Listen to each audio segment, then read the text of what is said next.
अन्तरायतिमिरोपशान्तये शान्तपावनम् अचिन्त्यवैभवं तन्नरं वपुषि कुञ्जरं मुखे मन्महे किमपि तुन्दिलं महः।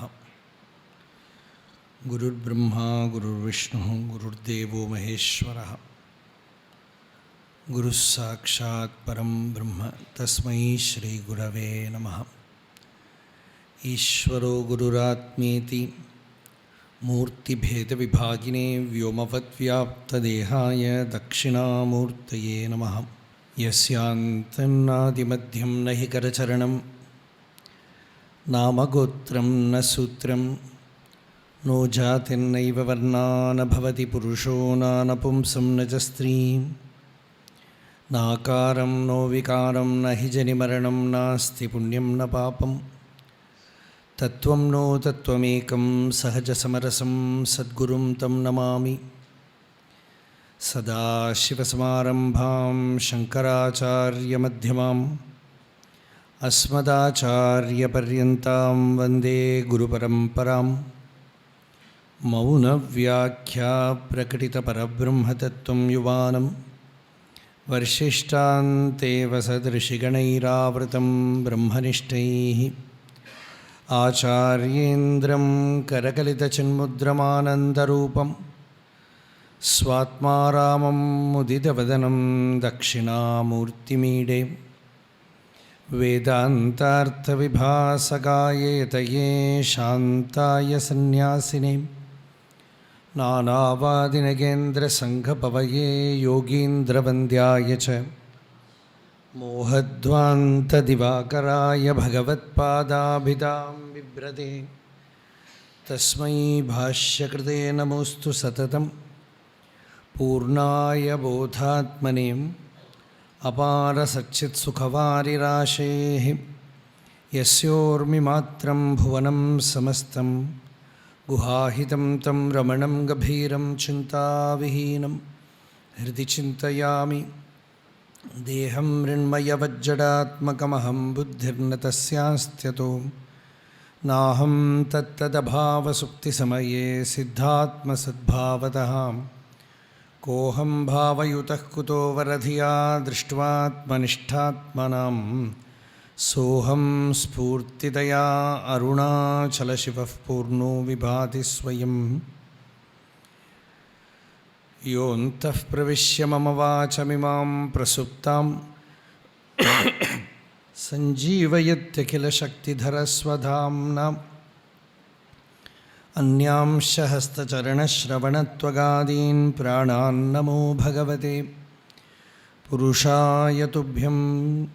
अचलनेयायिनुम् अच्छवैतन्निल् अचलयाम् अम्मैयतिराडुम् अचल உருவில் அசக்தி ஒடுங்கிட ஓங்கும் அருணாச்சலம் என்றறி சத்திய சித்சுகம் அன்றி பரவுயிர்ஷாரைக்கியம் அர்த்தம் அத்தத்துவமசி அருணப்பொருளாம் அச்சலத்து அர்த்தம் கணமது ஆகும் செவ்வாடக ஆருளியாம் முக்தி நினைக்க அருள் அருணாச்சலம் உன்னிடவே.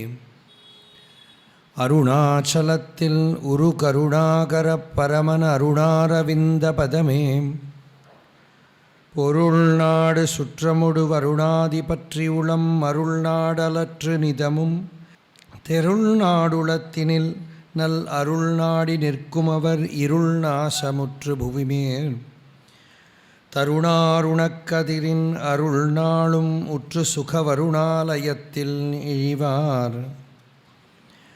அண்ணாமலையுன எண்ணானென அண்ணாந்தெங்கிட எண்ணாதே மண்ணாம் மலவுடல் எண்ணா அகமென மண்ணாமாய்ந்திட உண்ணாதே தன்னாரளி செறி கண்ணாடுருகிரி பண்ணாதென்னிரு கண்ணாளாம் பெண்ணான் அழிவுரு நன்னா ஒளிவுரு அண்ணால் என் அகம் நன்னாயே. இந்த பாடல் நேற்றுக்கு பார்த்தோம். அடுத்த பாடலையும் வாசித்து வச்சோம். கடந்த பாடல் அதுக்கு முன்னாலத்த பாட்டில் அருணாச்சலத்தில் பரமேஸ்வரன் குருஸ்வரூபமாக கருணையோடு இருக்கமா, கருணையே வடிவமாக அருணாச்சலஸ்வரூபமாக இருக்கார் அப்படின்னு. கருணாகர பரமன். அதனால் அருணாச்சலத்தில் வந்து இருக்கிறவாளுக்கு பகவான் கொடுக்குற ஒரு விஷயம், சில பேர் இங்கே வந்தானா முதல்லையே இந்த இடத்துல ரொம்ப ப்ரெசன்ஸ் ரொம்ப நல்லா இருக்குது, நம்மக்கிட்ட நிறைய பணமும் இருக்குது, ஒரு இடம் வாங்கி போட்டுவிடுவோம், அந்த வாங்கி போட்டது தானே தவிர திருப்பி வரவே முடியாது. அதனால் ஹிருதயத்துக்குள்ளே இருக்கிற இடத்த பிடிக்கணும், அதில் முக்கியமாக இருங்கோ. இங்கே இடம் வாங்கிறது, அது வாங்கிறது, இது வாங்கிறதுன்னு அதில் மனசை விட வேண்டாம். அப்புறம் இங்கே வந்து அதுலையெல்லாம் போய் விவகாரம் மனசு போயிடும். அதனால் பொருள், நாடு, சுற்றம் இதெல்லாம் ஆத்ம வித்யைக்கு வரபோது உள்ளால் ஒரு துறவரம் வரணும். வெளியில் வேண்டாம், உள்ளால் ஒரு ரினன்சியேஷன் வரணும். அதை பகவான் அந்த பாடலில் எடுத்து காட்டினார்.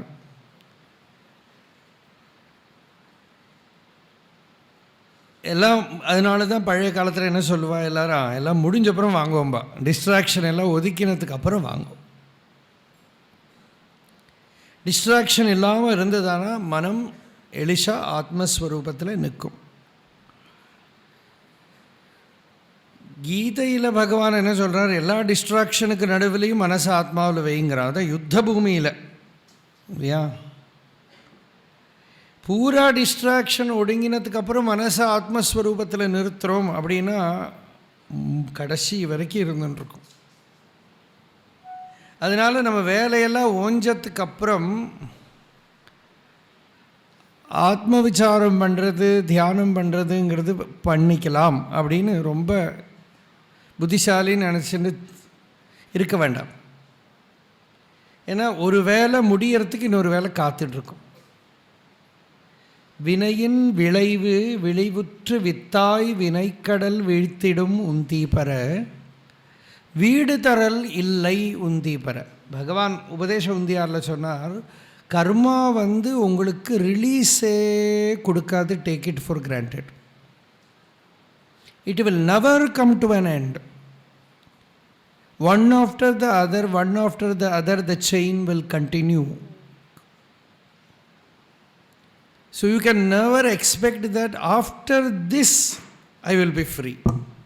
You just finish it, then you will find, may I enter, sir? May I get in?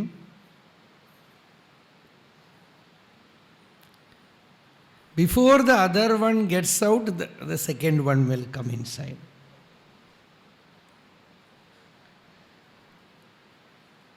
ஒரு கர்மா அதோட விதையை போட்டு இன்னொரு கர்மாவை உள்ளே விட்டுடும். அதனால் கர்மா முடிஞ்சு ஞானத்தை அடையிறதுங்கிறது நடக்கவே நடக்காது, ஒருக்கவும் முடியாது, யாருக்கும் முடியாது. அதனால் கர்மாவோட பிரதிபந்தத்தை நீக்கிறது, அவ்வளோதான் உத்தேசம். கர்மாவை பகவானுக்கு அர்ப்பணம் பண்ணி அதோட பலத்தை பகவானுக்கு அர்ப்பணம் பண்ணி அதை சித்தசுத்தி அடையிறது, அதுதான் தெருள் நாடு உளம் அப்படின்னா. உள்ளத்தில் வந்து நல்ல சித்தசுத்தி வந்துடுத்தானால் நல் அருள் நாடி, இந்த பகவானோட அருளை நாடுறதுங்கிறது தான் முக்கியமே தவிர இதை முடிச்சுட்டு பண்ணுறேன் அதை முடிச்சுட்டு பண்ணுறேன் இதெல்லாம் முடியவே முடியாது. கடலில் அலையோஞ்சு குளிக்கிறது நடக்காது. அதுபோல் நம்மளோட டியூட்டி எல்லாம் பகவான் கீதையே திறந்து பார்க்காம எல்லாரும் கீதை சொல்லிவிடுவார். கிருஷ்ணன் என்ன சொல்லியிருக்காங்க கீதையில், அவள் டியூட்டியை பண்ணுங்க, யாரு தான் சொல்லி கொடுத்தாலோ தெரியாது. ந கர்த்திருவம் ந கர்மாணி லோகஸ்ய ஸ்ருஜதி பிரபு ந கர்ம பல சம்யோகம் ஸ்வபாவஸ்து பிரவர்த்ததே. பகவான் சொல்கிறார், ஒருத்தனுக்கும் நான் டியூட்டியும் கொடுக்கல, டூவர்ஷிப்பும் கொடுக்கல. அஜ்ஞானத்தினால இவன் டூவர்ஷிப்பை தன் மேலே ஆரோப்பணம் பண்ணிட்டு இருக்கார். I have neither given you doership nor duty.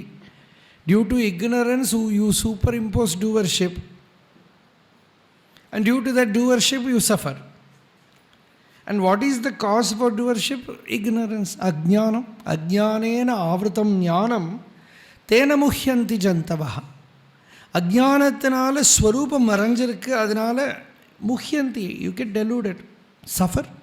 சம்சாரம்னா அதுதான், கர்த்திருவம் தான் சம்சாரம். நான் பண்ணுறேன், நான் அனுபவிக்கிறேன். கவனிச்சா அதனால தான் பகவான் ஒரு மகாமந்திரமாக ஆத்ம விசாரத்தை கொடுத்தார். பெரிய மகாமந்திரம். யார் இதெல்லாம் அனுபவிக்கிறா? ஏதோ ஒரு கஷ்டம் வருது, உலகம் உண்மைன்னு நினச்சின்னு நம்ம கஷ்டப்படுறோம். இந்த உலகம் உண்மை இல்லை அப்படின்னு சொல்லலாம். அதை விட இந்த உலகம் உண்மைன்னு யார் நினைக்கிறா? நான் நினைக்கிறேன். இந்த நான் யார்? இந்த நான்கிறது என்ன? இதெல்லாம் அனுபவிக்கிறேன். எனக்கு இவ்வளோ கஷ்டமாக இருக்குது, துயரம். நேற்றுக்கு சொன்னோம், இந்த துயரத்தை அனுபவிக்கிறவன் யார்? நான் அனுபவிக்கிறேன். இந்த அனுபவிக்கிற நான் யார்? இந்த நான்கிறது என்ன அப்படின்னு இந்த அபிமான விருத்தியோட மூலத்தை தேடி பார்க்குற போது இந்த அஸ்மிதா அப்படின்னு பதஞ்சலி யோக சூத்திரம், அந்த அகம் விருத்தி நான்கிற எண்ணம் உதிக்கிற இடத்துல அடங்குற போது அந்த இடத்துல நமக்கு தெரியுது இல்லாத ஒரு நிழல் இது. அந்த அபிமான விருத்தி அடங்குற போது சுத்த சைத்தன்யம் ஹிருதயத்தில் விளங்கிறது. அதுதான் இருள் நாசம் உற்று அப்படின்னு. இருள் என்னது? இந்த அகம் விருத்தியே தான் இருள், இந்த ஜீவபாவமே தான் இருள். அந்த இருள் இருக்கிற வேறு இவனுக்கு அருள் தெரியாது. அந்த இருள் உள்ளேந்து விலகினால் இவனுக்கு எல்லா இடத்துலையும் அந்த பரம பிரகாசம் அப்படின்னா அந்த சாந்தி இவனுக்கு தெரியும். அப்போ அவன் ஜீவன் முக்தன் ஆயிடுறான். இந்த அவித்யா நிவர்த்தி ஒரு அப்சல்யூட் ஃப்ரீடம் அப்போ தான் வருது. இதுதான் தேவையில்லாத விஷயத்தில் மனசை விடாமல் அருணாச்சலத்தை பஜிக்கணும். அருணாச்சலத்தை எப்படி பஜிக்கிறது? ஆத்ம தியானம் பண்ணணும் அப்படின்னு அர்த்தம். ஆத்மாதான் அண்ணாமலை என் ஆன்மா காணுமே அப்படின்னா, அண்ணாமலை என் ஆன்மா. அண்ணாமலை ஏதுன்னா ஆத்மா. மலையை பார்த்துட்டு இருக்கிறது எப்பவும் பார்த்துட்டே இருக்க முடியாது. முருகனார் சொல்கிறார், நிறைய கிரி பிரதட்சணம் போயிருக்கார் முருகனார். அவருக்கு பகவான் ஒரு தீட்சையே கொடுத்தது, கிரி பிரதட்சண தீட்சா. எப்படின்னாக்கா அவர் பகவான்கிட்ட கேட்டார், பகவானை இந்த மலை வலம் வர்றதோட பிரயோஜனம் என்ன அப்படின்னு கேட்டார். பகவான் சொன்னார், போய் பாரு அப்படின்னா. அவ்வளோதான், போய் பாரு அப்படின்னா. சுவாமி பிரதட்சணம் கிளம்பி போய் நம்ம பெங்களூர் ரோட்லேருந்து உள்ளே திரும்புவோமே, அந்த இடத்துல போனதுமே சரீர பிரஜை போயிடுது. சரீராபிமானம் போய் விழுந்துடுது. பின்ன அப்படி கட கட கட கடகடா அந்த உடம்பு நடந்து வந்தது, திரும்பி வந்தது. அப்போ தான் பகவான் புரிஞ்சுதா அப்படின்னு கேட்டார். அவ்வளோதான், வேறு ஒன்றும் இல்லை, புரிஞ்சுதா அவ்வளோதான். அப்போ அந்த மல உடல் நான் என எண்ணாது மண்ணா மாய்ந்திடங்கிறார். இந்த உடம்பை நான் நினச்சேன்னா மண்ணா மாய்ந்துடும். மண்ணா மாயறதுன்னு என்னன்னாக்கா, நீ செத்து போனப்புறம் மண்ணா மாயறதில்ல, ஸ்பிரிச்சுவலி நமக்கு ஒரு சாலிட் ஸ்டேட் வந்துடும். ஒரு தியானம் பண்ண முடியாது, ஜபம் பண்ண முடியாது, ஆத்ம விசாரம் பண்ண முடியாது, ஒரு ஜடம் ஆகிடும், ஜடீகிருதமாயிடும் அந்தரங்கம். ஜடதியா பிரமந்தம் மாமந்தம் பரமகிருபையா பாதும் உச்சிதம். அந்த ஜடபுத்தி வந்துடும். மேட்டர் தான் உண்மை, சைத்தன்யம் உண்மையில். சைத்தன்யெல்லாம் சொல்லலாமே தவிர இதெல்லாம் யாருக்கு தெரியுங்கிற மாதிரி அதே வருது லௌகிகனுக்கு. தமோகுணம் பிரபலமாக ஆக புத்தி ஜடமாயிடும். அதுக்கு தான் சொல்கிறா, ஒரு சயின்ஸு சத்துவகுணத்தை கல்டிவேட் பண்ணுறது. சத்துவகுணத்தை கல்டிவேட் பண்ணலைன்னா ஆத்ம விசாரமும் நடக்காது, பக்தியும் நடக்காது, ஆத்ம தியானமும் நடக்காது, ஜபத்தியானாதிகள் ஒன்றும் நடக்காது. அதனால் ஜடபுத்தி வந்துடும். அதான் மண்ணா மாய்ந்துடும். இந்த சரீரத்தையே நான் நினச்சேன்னு மண்ணா மாஞ்சு போயிடுவோம். இந்த சரீரம் நான்கிற அந்த பிரமை விழுந்து போகணும். அந்த பிரமையினால தான் எல்லா துக்கமும். மானம் கொண்டு உருபவர் மானத்தை அழித்து அபிமானமில்லாது ஒளிர் அருணாச்சல அப்படின்னு. வெறும் மானம்தான். It is assumed, not real. அதனால் அதான் அன்றைக்கி சொன்னோமே, மூக்கில் வச்சுன்னு இருக்கிற ஒரு கடலை எத்தனை நேரம் நிற்கும்? மூக்கில் ஒரு கடலை மணியை வச்சுட்டா எத்தனை நேரம் நிற்கும்? அது பெரிய சர்க்கஸ் இல்லையா? அந்த சர்க்கஸு தான் நாம் பண்ணின்னு இருக்கோங்கிறார் சுரேஸ்வரர். வார்த்திகத்தில் இருக்குது, இல்லை நைஷ்கர்மிய சித்தியில் இருக்க சொன்னேனே, கடலைமணியை மூக்கில் வச்சுட்டு சர்க்கஸ் பண்ணிகிட்டு இருக்கோம். அது வச்சுட்டு இருக்கிறது தான் கஷ்டமே தவிர விழறது கஷ்டமே இல்லை. அது மாதிரி இந்த தேகாபிமானத்தை வச்சுட்டு இருக்கிறது தான் கஷ்டம், விழறது கஷ்டமே இல்லைங்கிறார். ஏன்னா அது அப்பிராமாணிகம், வாஸ்தவமே இல்லை, அது ஸ்வரூபமே இல்லை. நான் முன்னாடியும் சொல்லியிருக்கேன் ஒரு கதை, இருந்தாலும் சில கதைகள் எத்தனை வாட்டி வேணால் கேட்கலாம். அகண்டானந்த சரஸ்வதி சுவாமிகள் ரொம்ப அழகான ஒரு இன்சிடென்ட் சொல்கிறார். பிரேமானந்தபுரின்னு ஒரு சுவாமிஜி பாம்பேயில் இருந்தார், ஒரு சன்னியாசி. அவர் ரொம்ப நல்ல தபஸ்வி, ஞானி. அவரோட அவரோட கதையில் அவர் ஆதிபத்ரி பக்கத்தில் கங்கை கரையில் அவர் சன்னியாசம் எடுத்துட்டு கொஞ்ச நாள் கிரகஸ்தாசிரமம் இருந்து தான் சன்னியாசத்துக்கு போயிருந்திருக்கார். எல்லாத்தையும் விட்டுவிட்டார், சர்வசங்கம் போயிடுத்து. ஆனால் ஒரு திருப்தி வரலை, உள்ள ஒரு திருப்தி வரலை, ஞான விசாரத்துக்கு ஒரு நிறைவு வரலை. இதெல்லாம் பார்க்குற போது சாதாரண ஜனங்களுக்கு உள்ள ஒரு சமாதானப்பட்டுக்கலாம்.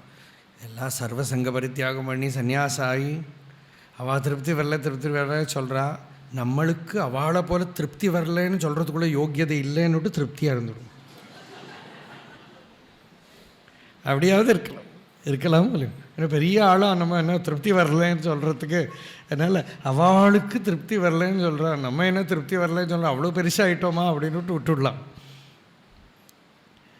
ஏதாவது ஒரு யுக்தியை பிரயோகம் பண்ணி சமாதானம் ஆகிடணும்.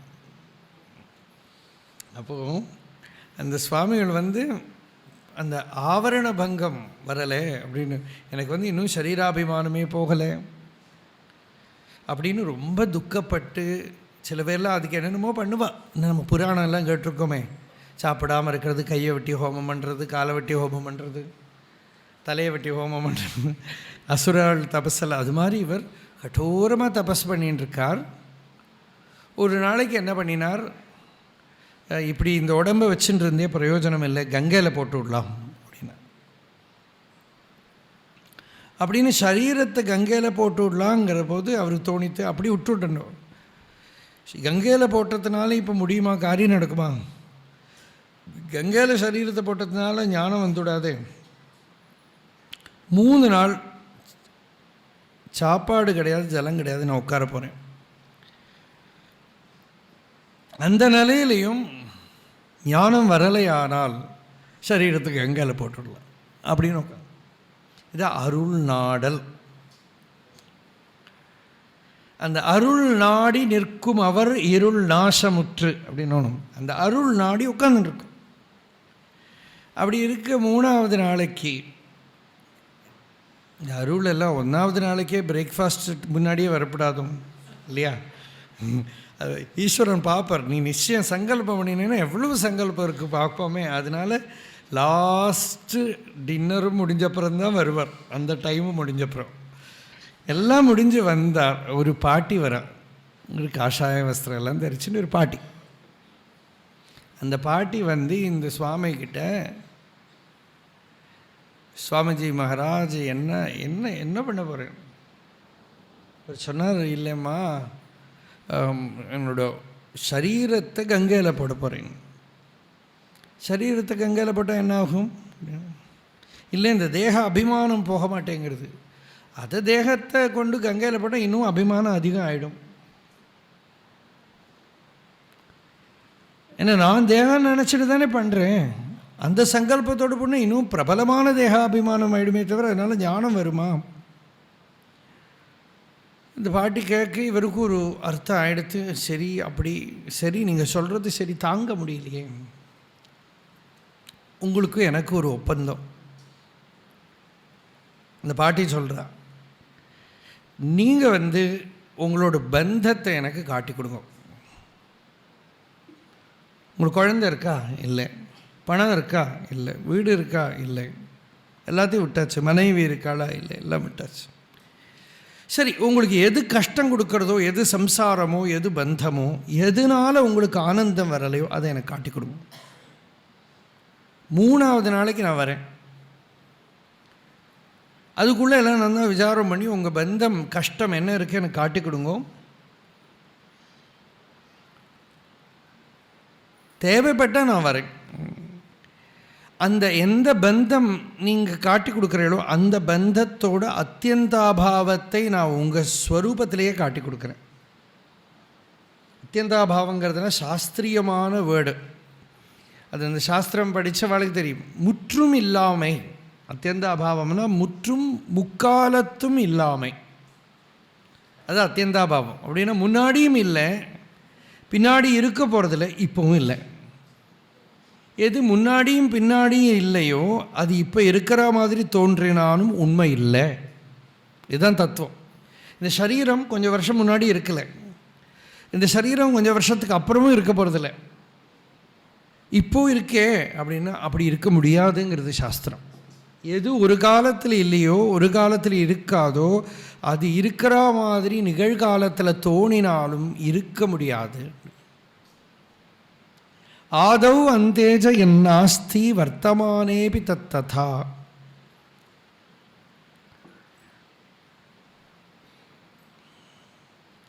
ஆதியிலையும் அந்தத்திலையும் எது இல்லையோ அது வர்த்தமானத்திலே அப்படித்தான். அப்படித்தான்னாக்க இல்லைன்னு, அது உண்மை இல்லை. இதை அந்த அம்மா சொல்லி இவருக்கு அப்படியே பளிச்சுன்னு உள்ள அடிச்சுடுத்து. சித்தம் ஸ்வரூபத்தில் பாஞ்சுடுத்து,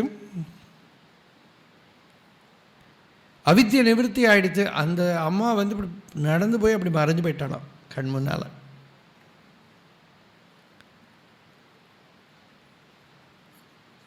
காரணசரீரிகளான யோகிகள் யார் வேணால் வரலாம், உபதேசம் பண்ணலாம், எல்லாம் நடக்கலாம். அப்படி இப்படி ஒரு கதை. இருள் நாசமுற்று. இருள் நாசம்னாக்க இந்த அவித்திய நிவர்த்தி ஆகணும். நான் தேகம்ங்கிற அபிமானம் விழுந்துவேன்.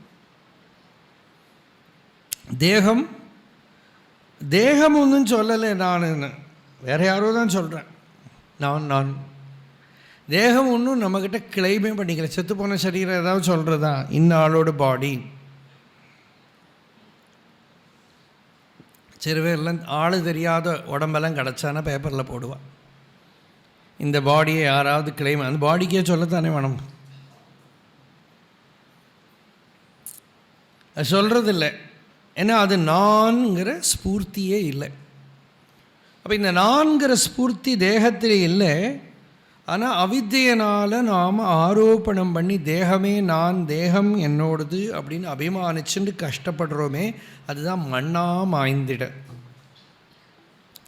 மலைத்திட. இதெல்லாம் பகவான் உபயோகப்படுத்துகிற வாஸ். மலை போல நீ இருக்க மலைத்திடலாமோன்னு கேட்குற. மலை மருந்திட நீ மலைத்திடவோ அருள் மலை மருந்தாயோளிர் அருணாச்சல. நீ பெரிய மலை இல்லைப்பா, மருந்து. சிவா விஸ்வாஹபேஷஜி யாத்தே ருத்ர சிவா தனூ. ஹே பரமேஸ்வரா, எந்த ஒரு மங்களமான உன்னோட சரீரம் இருக்கோ, சிவா தனூஹு, மங்களமான சரீரம் என்னதுன்னு இந்த உபனிஷத் வித்யை தான், இந்த பிரம்ம வித்யை தான் ஈஸ்வரனோட சரீரம். அது என்ன பெரிய மருந்துங்கிறது வேதம். பெரிய மருந்து. அந்த மருந்து ஒன்று உள்ளே போயிடுத்தானா பித்தம் தெரிய மருந்து ஒன்று இருக்குது. பேரின்பமன்று உள்ளே. மற்ற மருந்துகள் தின்றாலும் உள்ளுக்கு செல்லாது, அந்த பித்தம் தெளியாது. அப்படியே ஒரு பாட்டு, கோபாலகிருஷ்ண பாரதி பாட்டு. பித்தம் தெளிய ஒரு மருந்து இருக்குது. அந்த மருந்து தான் அருணாச்சலம்ங்கிறத கூட பகவான் ஒரு பக்கத்தில் சொல்கிறார். உபனிஷத் வித்யக்கு பேர் தான் அருணாச்சலம். ஆத்ம வித்யக்கு பேர் தான் அருணாச்சலம். அந்த பிரம்ம வித்யக்கு தான் அருணாச்சலம்னு பேர். அதனால் அந்த பிரம்ம வித்தியை எடுத்துட்டோமானா நாம் அருணாச்சலத்தை எடுத்துட்டோம், இல்லைன்னா அருணாச்சலத்தை எடுத்துட்டோம்னு சொல்ல முடியாது. அதனால் அந்த அண்ணாமலையை எண்ணான் அப்படின்னாக்க யார் ஞான விசாரம் பண்ணலையோ அவன் எண்ணான். யார் சரீரத்தை நான் நினச்சிட்டு இருக்கோனோ அவன் மண்ணா மாய்ந்திட ரெடியாக இருக்கான். அதனால் அண்ணாமலையை நினைக்கிறதுங்கிறது, அண்ணாமலையை நினைக்க முக்தி அப்படின்னா நான் தேகம் இல்லை, நான்கிறது யார், இந்த நான்கிறது எங்கே உதிக்கிறது அப்படி பார்த்தா அந்த மையம், அந்த ஹிருதயஸ்தானத்தில் சித்தம் போகும். அந்த ஹிருதயம் தான் அருணாச்சலம் அப்படின்னு, பூமியின் இதயம். அந்த ஹிருதயஸ்தானத்தில் மனம் அடங்குற போது திருப்தி வரும். வித்யாரண்ய சுவாமிகள் பஞ்சதசியில் சொன்னார், ஞானத்தோட லட்சணம் என்ன அப்படின்னா திருப்தி அப்படின்னு. நல்ல திருப்தி, கண்டென்ட்மெண்ட், அப்படி நிறைஞ்சு இருக்கிறது, ஒரு நிறைவு. பகவான் திருவண்ணாமலையில் வந்து முன்னாலையெல்லாம் ஆசிரமம் கிடையாது, ஒன்றும் கிடையாது.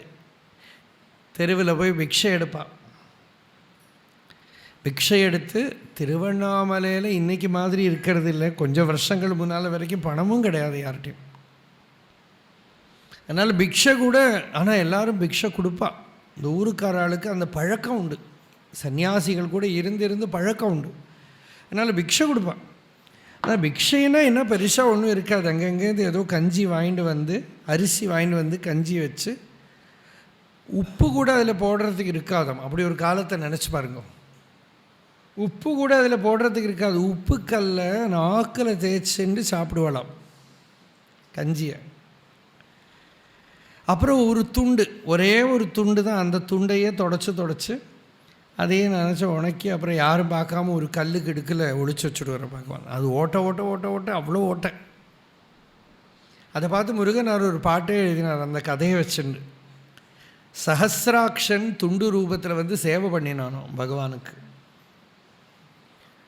சஹஸ்ராக்ஷன்னா இந்திரன், இந்திரனுக்கு 1000 கண்ணு. தமிழ்லேயே சில பேருக்கு கண்ணாயிரம்னு எல்லாம் பேர் இருக்கும், கேட்டிருக்கல. இந்திரன் அர்த்தம், கண்ணாயிரம் பேருக்கு.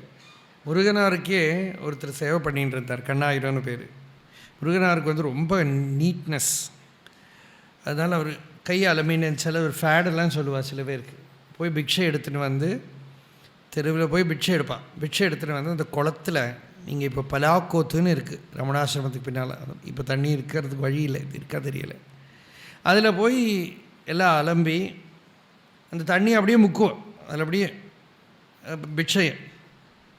அப்புறம் அந்த பிக்ஷையை அங்கே கட்டி வச்சு இவர் குளிக்கிறது கையால் மீண்டே இருப்பார். அதுக்குள்ளே குரங்குகள் எடுத்துகிட்டு போய்டும் பிக்ஷை. இப்படி பல தடவை அப்படி நடக்கும். இவர் அதனால் ரொம்ப கிளன்லினஸ். அவரோட வயசு காலத்தில் கணேசன் நான் எழுதியிருக்காது, யாரெல்லாமோ அட்டெண்டன்ட்டு கொண்டு வந்து வச்சா இவருக்கு யாரும் ஒத்துவார். அதெல்லாம் க்ளீனாக இருக்கணும். அவருக்கா பாட்டு வந்துட்டே இருக்கும், யாராவது எழுதி எடுக்கணும். எழுத தெரியறவா ரொம்ப குறைச்சல். அந்த மாதிரி காலெல்லாம் நினச்சி பாருங்க. எழுத யாருக்கும் தெரியாது, இல்லை வேலையெல்லாம் பண்ணுவாளே தவிர எழுத தெரியாது. இப்போ லாஸ்ட்டில் வந்து முருகனார் வந்து யாராவது படித்தவா, கொஞ்சம் படித்தவாள் யார் இந்த வேலைக்கு வருவான்.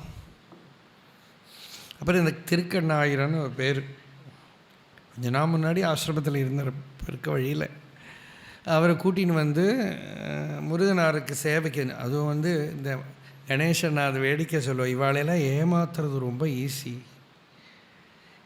மகான்களுக்கு லட்சணமே வேக ஏமாந்து போயிடுவான். இவரோட ஆளுகள் தானே.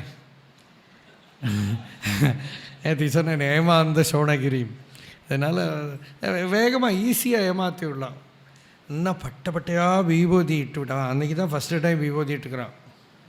திருநீர் இட்டு சுவாமி, அது முதல்ல விஸ்வநாத சுவாமி ட்ரைனிங் கொடுத்தார். அவர் பெரிய மகானுப்பா, அவரை நல்லா கவனிச்சுக்கணும். அவனுக்கு மகான்னாலும் புரியாதப்போ, அப்போது எல்லாம் சொல்லி கொடுத்து என்ன கவனிச்சுன்னு பார்த்துக்கணும் எல்லாம் சொல்லி கொடுத்து நிறைய திருநீர்லாம் இட்டு கூட்டின்னு வந்தா. நான் ஆளை கிடைக்கணுமே. சுவாமி பெரிய சைவன், பரம சிவபக்தன், அதுதான் தெரியறதே, பார்த்தா தெரியறதே அப்படின்னா தெரியறதே. அப்புறம் அவன் தான் ஒரு சேவை கைங்கரியம் பண்ணிகிட்டு இருந்தான். ஒரு பாவம் பாத்ரூம்லாம் பாட்டு வரும். பாட்டுன்னு இவங்க எழுதணும்னு தெரியாது. ஒரு கா லா இப்படியெல்லாம் சொல்லி கொடுப்பார். எழுதுன்னு அப்படியெல்லாம் எழுதணும். அவ்வளோ இந்த திருக்கண்ணாயிரத்துக்கு ஒரு கதைக்கு சொல்கிறேன். மகானுக்கு சேவை பண்ண அவாவாளுக்கு எப்படியோ அதுக்கு தகுந்தபடி அனுகிரகம். இவருக்கு அந்த காலத்தில் 20,000 ரூபா லாட்ரி கிடச்சிருது. அப்போ ஏதோ அவாவா நிலைக்கு தகுந்தபடி ஒரு அனுகிரகம். அப்போது இந்த சஹஸ்ராக்ஷன் துண்டு ரூபத்தில் சேவை பண்ணினார்னு ஒரு பாட்டு எழுதியிருக்கார். ஓட்டையாக இருக்கும். அது யாரும் பார்க்காம பகவான் மேலே தொடச்சுண்டு, யாராவது பார்த்தா என்னன்னா அபரிக்கிரக தர்மம், யாராவது வாங்கி கொண்டு வந்து கொடுத்துடுவா. அதனால் அது அப்போதைக்கு பகவான் ஜாக்கிரதையாக அதெல்லாம் யார்கிட்டையும் காட்டப்படாது அப்படின்னு ஒரு கல்லுக்கு இடுக்கில் வச்சிடும். இதை இவர் இடுக்கி வைக்கிறத ஒரு மாடு மேய்க்கிற பையன் பார்த்துட்டே இருந்திருக்கான். ஆடு மேய்க்கிற பையன், மலையில் ஆடு மேய்க்கிறவன். அவன் நினச்சா சாமி ஏதோ பெரிய சொத்து அதுக்குள்ளே எங்கேயோ வச்சுட்டே இருக்குது அப்படின்னு. இவர் இல்லாத டைமாக அதை எடுத்து பார்த்துருக்கான். ஒரே ஓட்டை, ஒரு துண்டு, ஒரு ஓட்டை துண்டு. இதையா போய் இவ்வளோ ஒழிச்சு வைக்கிறார் அப்படின்ட்டு ஒரு நாளைக்கு, சாமி உங்கள் துண்டு அன்னைக்கு பெரிய ஆளுன்னா கவர்னர் தான், கவர்னருக்கு வேணுமா கொடுப்பேளா அப்படின்னு கேட்டு, தரமாட்டேன் போ அப்படின்னு. அந்த மாதிரி இருந்த நாள் இல்லையா. கஞ்சிக்கு உப்பு கிடையாது. ஆனால் பகவான் பின்னால் ஆசிரமம் எல்லாம் நல்லா இருக்கிற போது சொல்கிற இதெல்லாம் பந்தம், இதெல்லாம் கட்டுப்பாடு. அன்னைக்கு சுதந்திரமாக இருந்தோம்.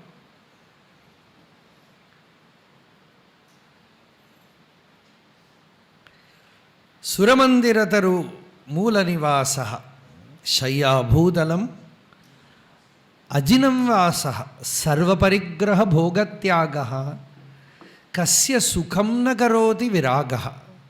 இந்த வைராக்கியம் யாருக்கு சுகத்தை கொடுக்காதுன்னு கேட்குறார் பகவத்பாதால. எங்கேயோ மரத்தடியில் படுத்துக்கிறான், நிலத்தில் கட்டத்தரையில் படுத்துக்கிறான், ஏதோ மர உரியை உடுத்திக்கிறான், கையில் பிக்ஷை எடுத்து வாங்கி சாப்பிட்றான். என்ன சௌக்கியம் அப்படின்னு நமக்கு நினச்சி பார்க்க முடியுமா?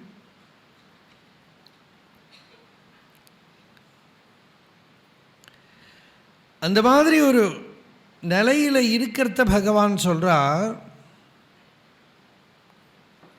எனக்கு ஒரு குறை உண்டோ அப்படின்னு கேட்குறார். எனக்கு குறையே இல்லைங்கிறார் அருணாச்சலேஸ்வரர்கிட்ட.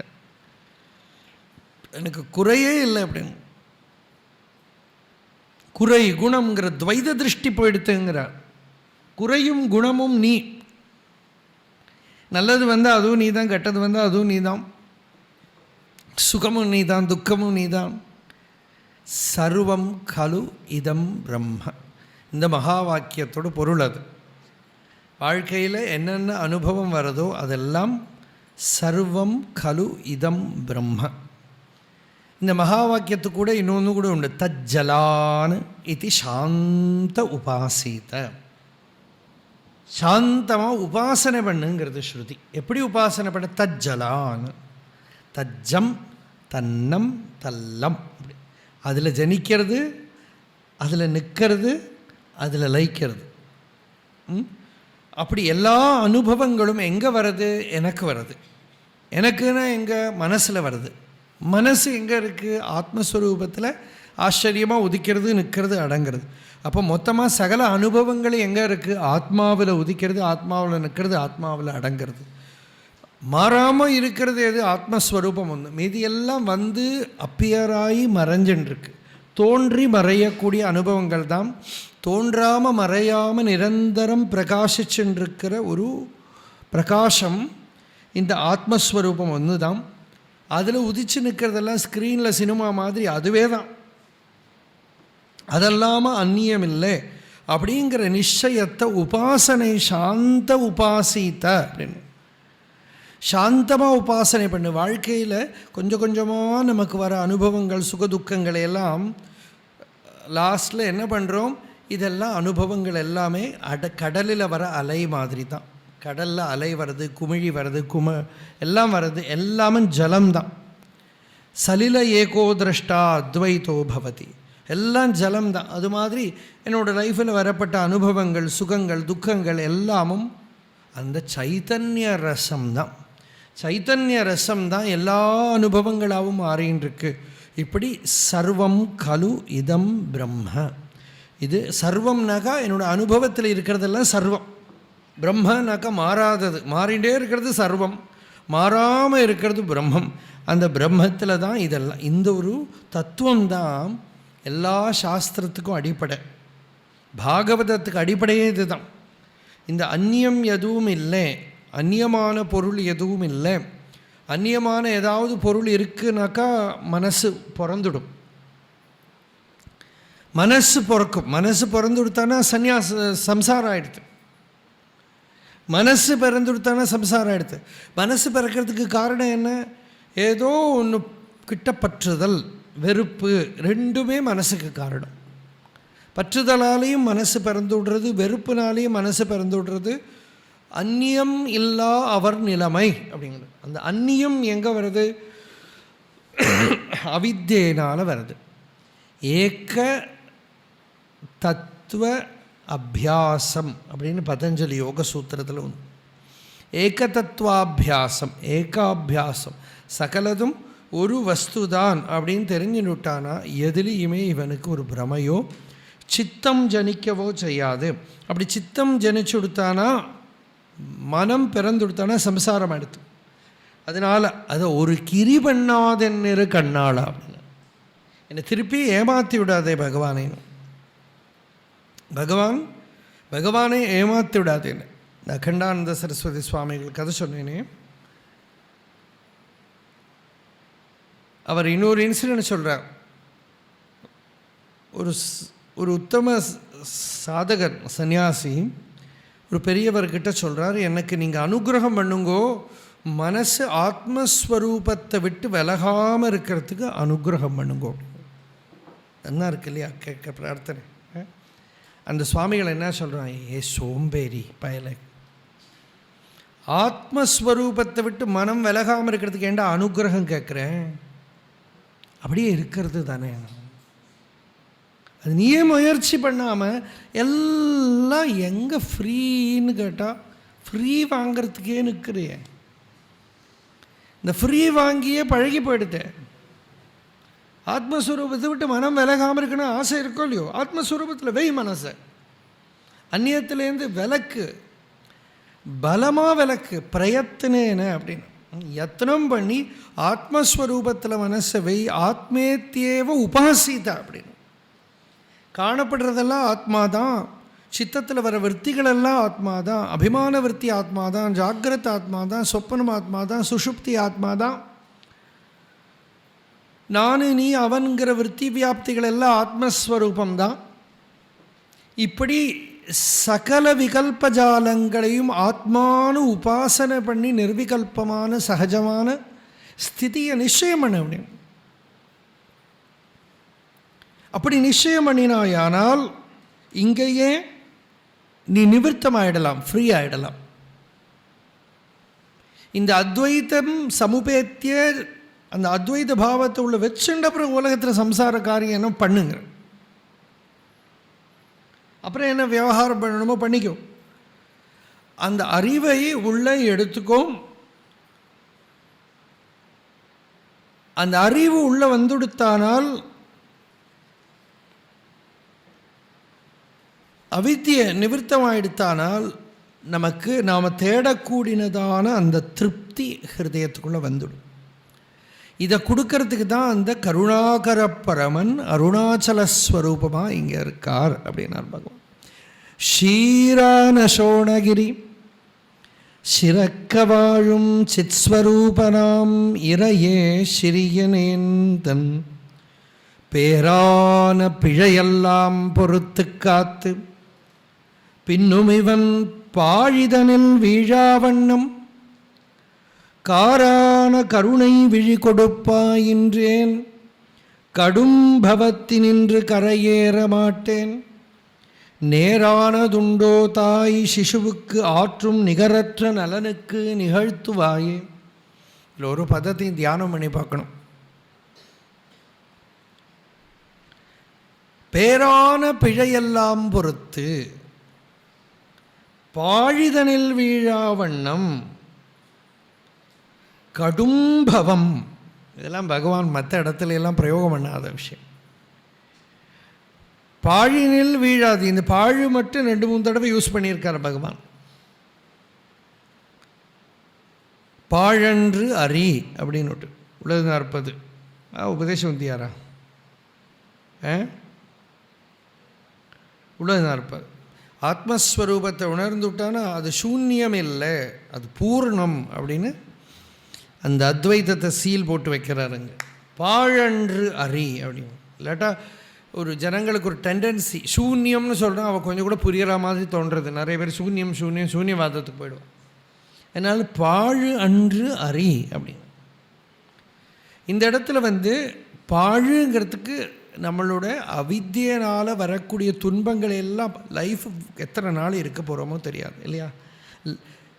இந்த நாஸ்திகர்கள் பேசுகிறதுல கூட சிலப்போ வேதாந்தம் வந்துடும். நாஸ்திகன் என்ன சொல்லுவாங்க, எத்தனை நாள் இருக்க போகிறோம் தெரியாது, சௌக்கியமாக இருக்கு, என்ஜாய். சரி, அப்படி என்ஜாய் பண்ணேன். இங்கர்சோல்னு ஒரு பெரிய நாஸ்திகன் அக்னாஸ்டிக் இருந்தார். அவர் சுவாமி விவேகானந்தர்கிட்ட அதுதான் சொன்னான், என்ன வேதாந்தம் ஃபிலாசபி எல்லாம் பேசிட்டு என்ஜாய் லைஃப். விவேகானந்தர் சொன்னார், என்ஜாய் பண்ணணும்னு நீ வாஸ்தவமாக உனக்கு ஆசை இருக்க எங்கிட்ட வா. இது கிச்சனில் பேக்டோரால் நுழையிற நாய் திருடி தின்னுற மாதிரி இது என்ன என்ஜாய்மெண்ட்டுன்னு கேட்டார். ஏன்னா எப்போ அடி விழுன்னு தெரியாது, அதனால வேகமாக ஒரு டேஸ்ட் இல்லாமல் பட்டப்பட்டான்னு சாப்பிட்டுட்டு ஓடும் இந்த நாய். இந்த மாதிரி லைஃப்பில் எனக்கு அவசரமே இல்லைப்பா, இட்டர்னல் லைஃப் அவசரமே கிடையாது, சாவகாசமாக இருக்கலாம். ஏன்னா எனக்கு தெரியும், எனக்கு மரணம் இல்லைன்னு தெரியும், ஜனனம் இல்லைன்னு தெரியும், அனந்தமாக இருக்கேன்னு தெரியும். அப்புறம் எனக்கு என்ன? அதனால் சந்தோஷமாக இருக்கணுமானால்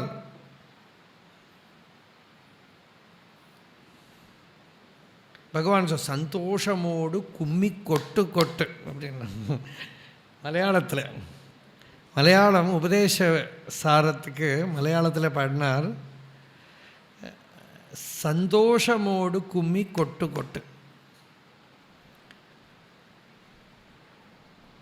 அது சத்தர்சனமே ரொம்ப நல்லா இருக்கும். அந்த சத்தர்சனம் மலையாளத்தில் கிளிப்பாட்டு, ஒரு கிளி பாடுற மாதிரி. அந்த கிளி எப்படி பாடுறதான்னா, சத்திൻ്റെ சாரம் கொண்டு சந்ததம் மத்த சித்த தத்தையும் இத்தஞ்சொல்லான் சாதரம் ஆரம்பிச்சு.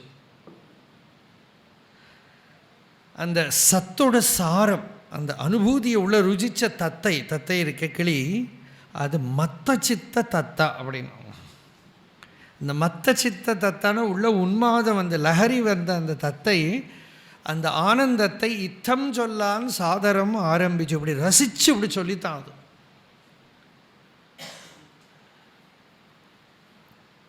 அது மாதிரி இங்கே அந்த அறிவோட ஆனந்த ஹிருதயத்தில் சந்தோஷமோடு கும்மி கொட்டு. தோஷமில்ல அகத்தில் அகத்தோடு ஒன்றி சந்தோஷம் ஒன்றிட அருள் அருணாச்சல. அந்த தோஷம் என்ன? அவித்யை, அறியாமை. அதை நீக்கினாக்க சந்தோஷம் ஆத்மஸ்வரூபம். அந்த ஆத்மஸ்வரூபமான சந்தோஷம் வர்றதுக்காக எனக்கு அனுகிரகம் பண்ணுன்னு அருணாச்சலேஸ்வரர்கிட்ட கேட்குறார். காரான கண்விழி கொடுப்பாய், கருணை விழி கொடுப்பாய். உன்னோட கண்ணு நீ திறந்து பார்க்குற பாரு, அது பெரிய மேகம். அந்த மேகம் மழை பெய்கிற மாதிரி இந்த மேகம் என்ன பண்ணுறது? விஜானாமிருதம் அத்புதம் நிஜவச்சோ தாராபிஹி. ஞானமாகிற மழை கொட்டுறது இந்த மேகத்திலேருந்து. அறிவு அனுபூதியாகிற மழை கொட்டுறது. அதனால் அந்த காரான கருணை விழி கொடுப்பாய். நீ உன்னோட கருணை விழியால் என்னை ஒரு நோக்கம் நோக்கி பார்த்து நீ எனக்கு கரையேற்றி எனக்கு அந்த ஆத்ம ஞானத்தை கொடுக்கலை, ஆனால் கடும் பவத்தினின்று கரையேற மாட்டேன். சில குழந்தைகள்லாம் ஸ்கூலில் எக்ஸாமினேஷன் பேப்பரில் எழுதி வச்சுடுவா, சார் 8 வருஷமாக படிக்கிறேன் சார். ஒரு பையன் அப்படியே எழுதி வச்சான். ஒரு டீச்சரே என்கிட்ட சொன்னார், என்ன எழுதி வச்சுருக்கான்னு தெரியுமா? 8 வருஷமாக படிக்கிறேன் சார், பலசரக்கு வியாபாரம் எங்கள் அப்பாவுக்கு, காலையில் கடையில் போய் எல்லாம் வேலை பண்ணணும், நைட்டில் தான் வர முடியும், படிக்க டைம் இல்லை சார், படிக்கணும்னு நினச்சாலும் புரிய மாட்டேங்கிறது சார், நீங்கள் கருணை பண்ணி காரான கருணை விழி கொடுத்தாத எனக்கு மார்க்கை பாஸ் பண்ண முடியும் இல்லையா. ஈஸ்வரன்கிட்ட கூட அப்படியெல்லாம் சம்டைம்ஸ் பகவானே எனக்கு கரையேற்றி விடு அப்படின்னு பிரார்த்தனை பண்ண, என்னை எப்படியாவது கரையேற்றி விடுப்பா. எத்தனை ஜென்மா எடுத்து எத்தனை ஜென்மாவாக நான் கஷ்டப்பட்டுருக்கேன் இல்லைன்னு கடும் பவம்னு ஒரு வேர்டை யூஸ் பண்ணுறார் பகவான். சம்சாரத்தில் துன்பம் அனுபவித்தவாளுக்கு தான் தெரியும். மாஸ்டர் மகாஷைன்னு ராமகிருஷ்ணரோட சிஷ்யம், மகேந்திரநாத் குப்தான்னு பேர் அவருக்கு. அவர் தான் காஸ்பல் ஆஃப் ஸ்ரீ ராமகிருஷ்ணா எழுதியிருக்கார். டெய்லி ராமகிருஷ்ணர் கூட இருந்து ராமகிருஷ்ணர் முன்னாடி நடக்கிற விஷயங்கள் பேசுகிறது எல்லாத்தையும் அன்றைக்கெல்லாம் ரெக்கார்ட் பண்ண முடியாதே, மனசில் தான் வாங்கிக்கணும். வாங்கிண்டு ராத்திரி பூரா மனனம் பண்ணுவாராம். மனனம் பண்ணி எழுதுவார். அப்படி 1000 தடவையெல்லாம் மனனம் பண்ணியிருக்கேங்கிறார் அவர். அதுவே ஒரு தபஸ் அவருக்கு. அப்படி எழுதினவர். அப்படி அவருக்கோ குடும்பத்தில் நிறைய கஷ்டங்கள் உண்டு, நிறைய கஷ்டங்கள். பத்தினிக்கு புத்தி தைரியம் இல்லை, வீட்டில் பலவித கஷ்டங்கள் எல்லாத்துக்கும் நடுவில் தான் ராமகிருஷ்ணரோட அருளை வாங்கி துன்பப்புடத்திலிட்டு தூயவனாக்கி வைத்தாய், தொடர்ந்து உன் மாயம் நீக்கி பிறந்த பயனை தந்தாய், அன்பை புகட்டி உன் ஆடலை காண செய்தாய். அழகான பாட்டு, அகஸ்தியர் பாட்டு. அகஸ்தியர் பாட்டு இல்லை, எங்கூர் பாட்டு இது. அது அப்புறம் சொன்னது அகஸ்தியர் பாடல்னு வந்ததே தவிர அது அந்த பக்கத்துலேருந்து அங்கே ஒரு சுவாமிகள் இருந்தார், அவர் எழுதினது அது. அதில் இந்த அதான் மாஸ்டர் மகாஷை அவ்வளவு கஷ்டப்பட்டு வந்து குரு அனுகிரகத்தை வாங்கிண்டு அதை உள்கினவர் அவர், தன் உள் வாங்கின்றவர் அவர். அவர் லாஸ்ட்டில் ராமகிருஷ்ணரோட மகாசமாதிக்கு அப்புறம் எல்லா சிஷ்யர்களும் அங்கங்கே போயிட்டா, செதறி போயிட்டா. இந்த கிரகஸ்தர்கள் இருக்கா பாருங்க, நம்ம அவ்வளோ குத்தம் சொல்லப்படாது. ஆனாலும் கிரகஸ்தாசிரமத்தில் முழுகி இருக்கிறவாளுக்கு கொஞ்சம் நமக்கு கொஞ்சம் சாமர்த்தியம் உண்டு. அதனால் ஈஸ்வரனுக்காக எல்லாத்தையும் திறக்கிறது, ஈஸ்வரனே உண்மைங்கிறது ஒரு ரிஸ்க்குன்னு ஒரு ஒப்பீனியன். அதனால் ரொம்ப ரிஸ்க்கு, அதுக்கெல்லாம் போகப்படாது அப்படின்னுட்டு. அதனால் அந்த மாதிரி இருக்கிற இந்த ராமகிருஷ்ணரோட மீதி இருக்கிற அந்த பிரம்மச்சாரிகள்லாம் இருக்கா, அவளையெல்லாம் இவன் விரட்டி விட்டுட்டான். எல்லாம் போய் ஆக வேண்டிய வேலையை பாருங்க, ஆயிடுச்சு, எல்லாம் அவர் போயாச்சு, நீங்கள்லாம் போய். விவேகானந்தர் நரேந்திரநாத் அன்னைக்கு வந்து அவரை விரட்டெல்லாம் முடியாது இவாளால். ஆனால் அவர் பெரிய பிராரப்தத்துக்குள்ளே மாட்டேன்னு இருந்தார். குடும்ப பிராரப்தம், சின்ன வயசு பாவம், 16-17 வயசில் பெரிய பிராரப்தத்தில் மாட்டின்னு இருந்தார். குடும்பத்தில் இருக்கிற கேஸ் என்னென்னமோ பிரச்சனை, அதெல்லாம் முடிக்கிறதுக்குள்ளே இவா ஊருக்கு போயிட்டான். அப்புறம் அவர் திரும்ப வந்து இந்த ஒவ்வொருத்தரையும் அவ வீட்டில் போய், இது என்னது, ஒரு பெரிய வைபவம் வந்துட்டு போயிருக்கு, நமக்கு பெரிய வித்தியை கிடச்சிருக்கு, எல்லாத்தையும் அதுக்குள்ளே மறந்து போயாச்சா நீங்கள்லாம், எல்லாம் திரும்ப வாங்கன்னு ஒவ்வொருத்தையாக பொறுக்கி கூட்டின்னு வந்து ஒரு பெரிய பாழடைஞ்ச பங்களா, அது ஒரு ஆசிரமம் மாதிரி பண்ணிண்டு, இவள் எல்லாமே காஷாயத்தை எடுத்துன்னு சன்னியாசம் ராமகிருஷ்ணரே கொடுத்துருந்தார். ஏன்னா அவர் சமாதி ஆகிறதுக்கு முன்னாடி காஷாய வஸ்திரம் யாரோ சன்னியாசிகளுக்கு கொடுக்கணும் அப்படின்னு கொண்டு வந்தார். 17 காஷாய வஸ்திரம், ருத்ராட்சம். அவர் விருத்தகோபால்னு பேர் அவர் கொண்டு வந்தார். அதை வாங்கிட்டு இவாளை விட பெரிய சன்னியாசிகள்லாம் கிடைக்காதுன்னு அவளை அந்த பசங்களுக்கு பிரம்மச்சாரிகளுக்கே கொடுத்துட்டார். அவளை அதை லாஸ்ட்டில் போட்டுண்டு விரஜஹோமம் எல்லாம் பண்ணி எல்லாம் பண்ணான். அப்படி அங்கே இருந்து அப்புறம் பகவத் தியானம் பண்ணிட்டு கொஞ்சம் நாளைக்கு அங்கே இருந்து அப்புறம் எல்லோரும் பரிவராஜகளாக கிளம்பிட்டான். அப்படி இருக்கிற போது இந்த மாஸ்டர் மகாஷை சில பக்தாள்லாம் ரொம்ப தீவிர பக்தாள், அவள்லாம் கிரகஸ்தாசிரமத்தில் இருந்தாலும் எல்லாம் ரிஷிகள் மாதிரி இருந்தவா, இல்லை அதுக்குள்ளே இருந்தாலும் அவள் ஒன்றும் அதில் மாட்டிக்கலை, அவள் பகவத் தியானத்திலேயே இருந்தவா. அப்படி இருந்தாலும் அவளுக்கும் இந்த சர்வஸ்வதந்திரமாக இருக்கிற இந்த யதிகளை பார்க்குற போது உள்ள ஒரு சந்தோஷம், அதனால் அடிக்கடி அந்த சத் சங்கத்துக்கு அங்கே வந்து உட்காந்துப்பா, இவா கூட வந்து கலந்துப்பா, எல்லாம் பண்ணின்னு இருக்கிறது. ஒரு நாளைக்கு விவேகானந்தர் பரம வைராக்கியமாக எதுவும் பேசின்னு இருக்கார். பேசின்னு இருக்கிறத மாஸ்டர் மகாஷை மகேந்திரநாத் குப்தா சொல்கிறார், நரேன், நம்மெல்லாம் டாக்கூர்கிட்ட இருந்திருக்கோம், எனக்கு எவ்வளவோ ஆயிட்டும் உங்களை மாதிரி வைராக்கியம் வரலையே அப்படின்னா மாஸ்டர் மகாஷ். நரேந்திரநாதை விட வயசுக்கு ரொம்ப பெரியவர், நிறைய அனுபவிச்சாச்சு கஷ்டம், உங்களை மாதிரி இந்த வைராக்கியம் வரலையே அப்படின்னு சொல்கிறத விவேகானந்தர் அவர்கிட்ட சொல்கிறார். அது ஏன் தெரியுமா மகாஷய், நீங்கள் இன்னும் துன்பப்பட்டது போரலை அப்படின்னா, அப்படி இன்னும் துன்பப்பட்டது போரலை. பகவான் இப்படி சொல்லியிருக்கார். வாரணாசி சுப்பலக்ஷ்மி அம்மா, அந்த அம்மாவும் ரொம்ப கஷ்டப்பட்டவா வாழ்க்கையில். வாழும் பகவானே இன்னும் அது கஷ்டப்பட்டது இன்னும் ஆகலை அப்படின்னு. அந்த கஷ்டம் துக்கங்கிறதே நமக்கு வரதே எதுக்குனாக்கா அது நம்மளை பக்குவப்படுத்துறதுக்கு தான். சட்டி சுட்டுதடா கை விட்டுதடாம் ஒரு பாட்டு இருக்குது எங்கள் ஊரில். சாயந்தரம் ஆனால் ஒரு சினிமா கொட்டாயில் தினமும் சாயங்காலம் இந்த பாட்டு தான் மகா வாக்கியம் மாதிரி பெருசாக கத்திண்டு ஒரு மாதிரியாக இருக்கும் அது. ஆனால் அது இந்த பாட்டோடு தான் ஆரம்பிக்கும். அது அப்போ அந்த சட்டி சுட்டு தானே கை விட்டுவிடும் இல்லையா? அது மாதிரி வைராக்கியங்கிறது ஞானத்தை பூர்த்தி பண்ணுறதுக்கு. இதெல்லாம் இந்த வைராக்கிய பாட்டு தானே. அதனால் கடும்பவத்தினின்று கரையேற மாட்டேன். பகவான் என்ன சொல்கிறான்னு, பகவானே ஈஸ்வரா அருணாச்சலா, நீ எனக்கு அருள் பண்ணலையானால் இந்த கடும்பவத்திலேருந்து நான் கரையேற முடியாது. இந்த கடும்பவம்னு யூஸ் பண்ணணும்னா எவ்வளோ ஃபுட் பிரிண்ட்ஸ் ஆஃப் சஃபரிங் உள்ள இருக்கணும் இல்லையா? என் பெரும் துயரம் நீக்கா ஏகனே யோக வாழ்வேன்னு எதுக்கு சொன்னேன். இந்த பாட்டில எல்லாம் அந்த பெயினோட சஃபரிங்கோட footprint is so deep.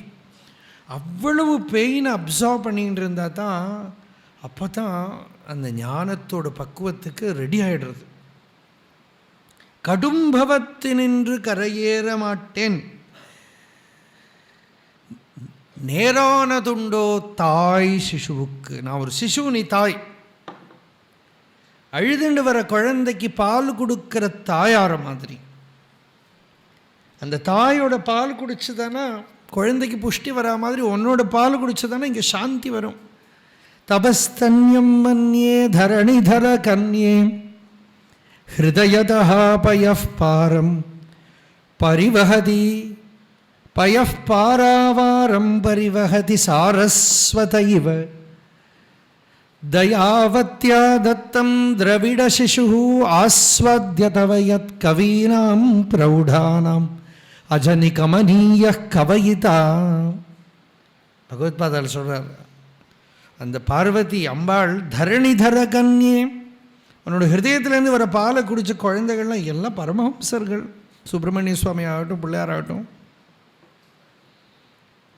Ganapathi கல்யாணம்னு சொல்லுவா தெரியுமா? கல்யாணத்துக்கு வேண்டி ரொம்ப பார்த்தாலும் அவர் போர்டு போட்டுவிட்டார், நாளைக்கு வாங்கணும். டெய்லி வந்து பார்த்து படிச்சுட்டு.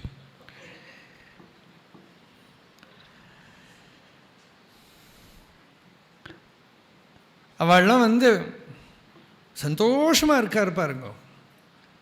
பிள்ளையாரை பார்த்து தானா ஒரு மரத்தடியில் சௌக்கியமாக யதி அவர் தான். மரத்தடியில் எல்லாம் டயட்டிங் கீட்டிங் எல்லாம் கிடையவே கிடையாது. முதாகராத்த மோதகம் சதா விமுக்தி சாதகம்.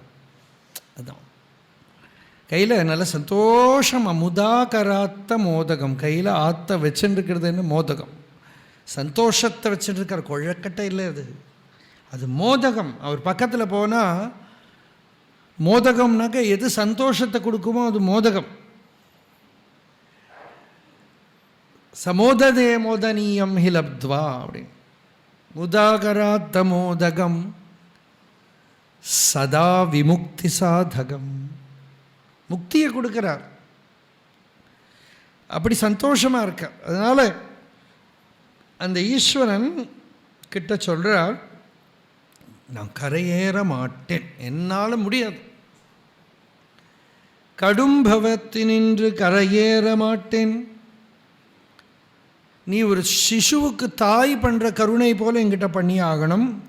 நிகரற்ற நலன் அப்படின்னு, நிகரற்ற நலனுக்கு நிகழ்த்துவாயே. அருணகிரிநாதர் பாடின பாட்டை கூட சேர்த்துங்கோ, என்னை இழந்த நலம் அப்படிங்கிறார். என்னை இழந்த நலம், நான்கிற அபிமானம் அற்றுப்போன பெரிய நலம், அந்த மங்களம் இருக்காத நலம். அந்த மங்களம் தான் நிகரற்ற நலம். அப்படின்னாக்கா இந்த ஜீவபாவம் அவித்யா அஜ்ஞானம் நிவர்த்தமாய் சாந்தமாக இருக்கக்கூடிய அந்த நிவர்த்தியை கொடுக்கக்கூடிய சீரான சோணகிரி, சீரும் சிறப்புமாக இருக்கிற அருணாச்சலங்கிற அந்த குரு ரூபமாக இருக்கிற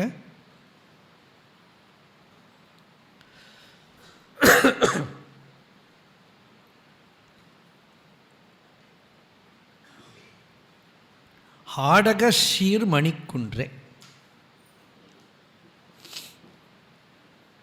சிறக்க வாழும் சித் ஸ்வரூபனாம் இறையே. நல்ல கம்பீரமாக நீ இருக்க. சித் ஸ்வரூபனாம் இறையே, சித் ஸ்வரூபம் தான் உன்னோட. நீ யாருன்னா சித் ஸ்வரூபம் உள்ள ஆத்மஸ்வரூபமாக ஸ்வயம் பிரகாசமாக இருக்கேன். என்னோட பிழையெல்லாம் நீக்கு, தோஷமெல்லாம் நீக்கு. குருக்கிட்ட பிரார்த்தனை பண்ணுறது, குற்றமுற்று அறுத்தனை குணமாய் பணித்தாள் குரு உருவாய் ஒளிர் அருணாச்சல. என்னோட குற்றத்தையெல்லாம் நீக்கி என்னை பூர்ணம் பண்ணு. குற்றம் என்னென்னா தேகாபிமானம், அது சொல்லிவிட்டார் பகவானே. மண்ணா மல உடல் எண்ணா அகமென. இந்த குற்றத்தை நீக்கி, எல்லா குற்றத்துக்கும் மூலமான குற்றம் அதுன்னுட்டார். அதிலிருந்து தான் எல்லா குற்றமும் வருது. பேரான பிழை எல்லாம் பொறுத்து அந்த பிழையெல்லாம் நீக்கம் பண்ணி காத்து அப்படின்னு நீக்கம் பண்ணி, பின்னும் இவன் பாழிதனில் வீழாவன, திருப்பியும் தேகாபிமானத்தில் விழுந்துடாமல் நீ எனக்கு ஞானோபதேசம் பண்ணு, எனக்கு ஞானோபதேசம் தந்து அனுகிரகம் பண்ணு இப்படின்னு அருணாச்சலேஸ்வரன் கிட்ட சொல்கிறார். எனக்கு நிகரற்ற நலனை கொடு, அதுக்கு ஒப்பற்ற நலன் இந்த உலகத்தில் வேறு எதையும் அதை கம்பேர் பண்ணவே முடியாது. இன்கம்பேரபிள் பெனடிக்ஷன், எதுகிட்டையும் கம்பேர் பண்ண முடியாத ஒரு பிளெஸட்னஸ், அது நீ கொடு. அது என்ன, நீ இந்த கொடுக்குற இந்த அறிவு தான், அந்த ஞானம்தான். அந்த ஞானம் இல்லாததுனால தான் வெளி விஷயங்களில் ஏதோ இருக்குன்னு நினச்சின்னு ஆசை எழும்புறது. ஆசையிலேருந்து நான் பாசத்தில் மாட்டிக்கிறேன். அந்த ஆசை எப்படி வர முடியும்? சாதகனாக இருந்து ஈஸ்வரனுக்கு சரணாகதி பண்ணினதுக்கு அப்புறம் கூட மனசில் காமாதி தோஷங்கள் வரதானா பொறுப்பு பகவானே உன்னோடது, நீ அதை சரி பண்ணிக்கணும். அடுத்த பாடல், பொறுப்பு உன்னோடது. காமாரி என்று நீ அன்பரால் என்றுமே கதித்திடப்படுகின்றாய், ஆமாம் மெய் உனக்கிது ஆமா என்றையுறும் அருணாச்சலேஸ்வரனே, ஆமாயின் எங்கனன் தீரனே சூரனே ஆயினும் வல்லனங்கன், காமாரியாகும் உன் கால் அரண் சரண் புகு கருத்தினுள் புகவலனே. காமாரியாகும் உன் காலரன் சரண் புகு கருத்தினுள் எங்கனம் புகவலனே. உன்னோட காலு சரணமாகிற அரணத்தில் இருக்கேன் நான். உன்னோட சரணமே எனக்கு அரணம். அரணம்னா கோட்டை. உனக்கு சரணாகதி பண்ணி நீயே கதின்னு இருக்கிற எனக்கு உள்ள ஆசை வரலாமா, காமம் வரலாமா? நீயோ காமனை எரிச்சவன், காமாரி. அரினாக்க சத்ரு, எரிச்சவன் அர்த்தம், தகனம் பண்ணினவன். அவனோட லீலையே அதுதான்.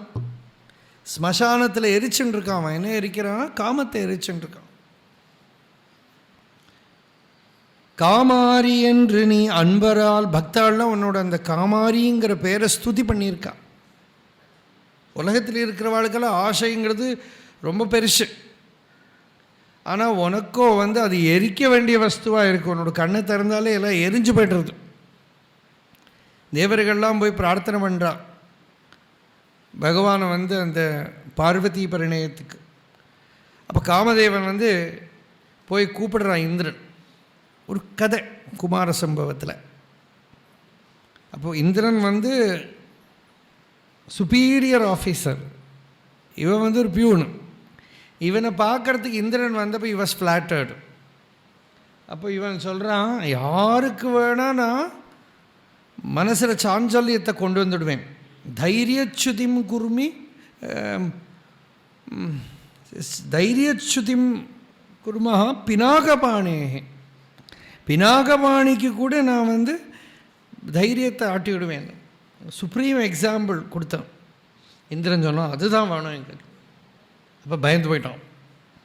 அப்புறம் சரி எல்லாம் வசந்த காலம் எல்லாத்தையும் வச்சுட்டு பகவானுக்கு மனசு சஞ்சலம், சிவனுக்கு அப்படி சஞ்சலப்படுத்தலான்னு பார்த்ததுமே அவர் அப்படி திரும்பி இப்படி ஒரு பார்வை பார்த்துறான்.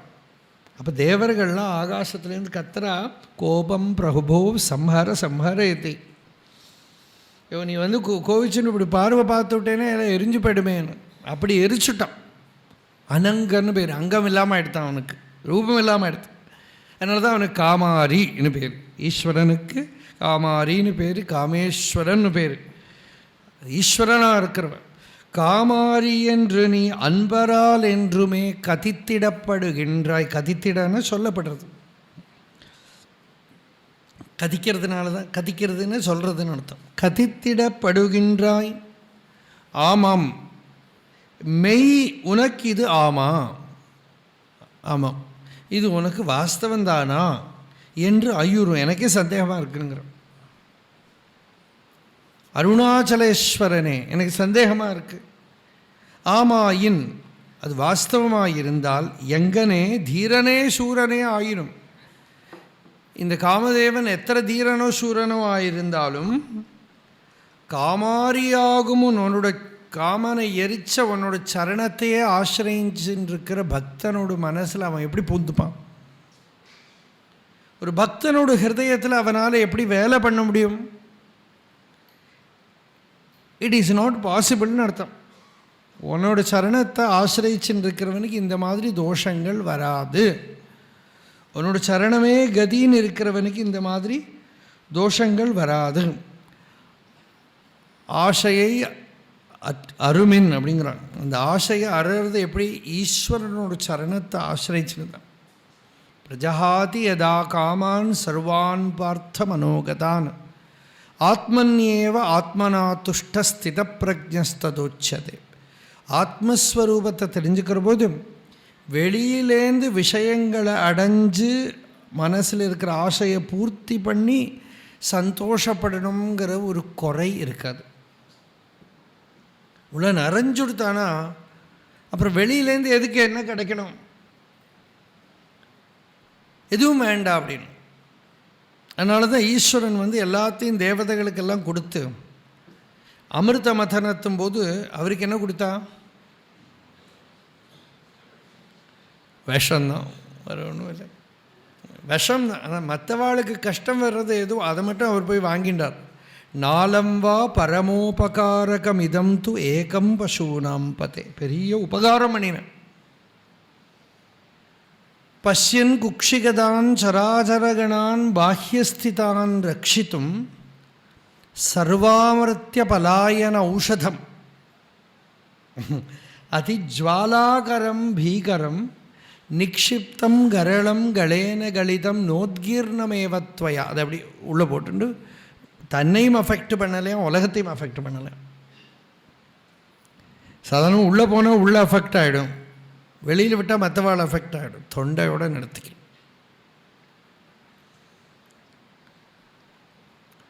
அவர் கிடைச்சது தான். பகவான் இதை சொல்கிறார். ஒரு நாளைக்கு மலையில் தனியாக நடந்துட்டுருக்கார் பகவான். கூட ரங்கசுவாமின்னு ஒரு அட்டெண்டன்ட் இருந்தார். அவர் தான் போகிறார். அவர்கிட்ட பகவான் ஏதோ விஷயம் ஆசிரமத்தில் ஏதோ பார்த்துருக்கார், ஏதோ ஆசையினால் வந்த வினையை பார்த்துருக்கார். அப்போ பகவான் இந்த ரங்கசுவாமிங்கிறவர்கிட்ட சொல்கிறார், இதுதான் போய் ஈஸ்வரன்